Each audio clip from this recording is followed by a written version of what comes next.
अक्कलकोटमध्ये स्वामी समर्थांचा दरबार रोज रंगत असे. दूरदूरवरून लोक आपल्या दुःखाचं ओझं घेऊन त्यांच्या चरणी येत असत. एके दिवशी एक श्रीमंत व्यापारी स्वामींना भेटायला आला.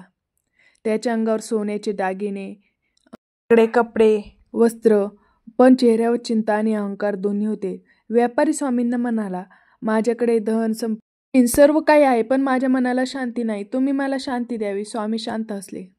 म्हणाले, शांती हवी तर खरी किंमत द्यावी लागते. व्यापारी चकित झाला. त्याने सोन्याच्या पिशव्या स्वामींच्या चरणी ठेवल्या. ही किंमत पुरेशी आहे का? तो गर्वाने म्हणाला. स्वामींनी मस्तक हलवले. नाही, हे शांतीचे मूल्य नाही. व्यापारी अधिक पैसे देऊ लागला. सोन्याचे दागिनेही काढून ठेवले, पण स्वामींचा उत्तर तसंच राहिला, ही किंमत नाही. थकून हारून व्यापारी शांत बसला. थोड्या वेळाने स्वामी म्हणाले, जा आणि बाहेर जाऊन एखाद्या गरजू भुकेल्या माणसाला भाकरी खाऊ घाल. व्यापारीला आश्चर्य वाटले. हीच गोष्ट शांतीची किंमत का? तरी तो बाहेर गेला. रस्त्याच्या कडेला त्याला एक गरीब वृद्ध स्त्री दिसली. तिने दिवसातून काहीच खाल्लं नव्हतं. व्यापाराने आदराने तिला भाकरी आणून दिली. तिने डोळ्यात पाणी आणत आशीर्वाद दिला. त्या क्षणी व्यापाऱ्याच्या मनात एक अनोखी शांतता दाटून आली.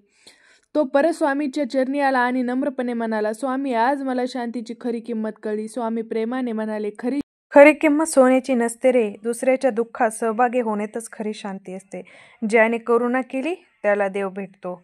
अहंकाराने नाही, करुणेने माणूस मोठा होतो.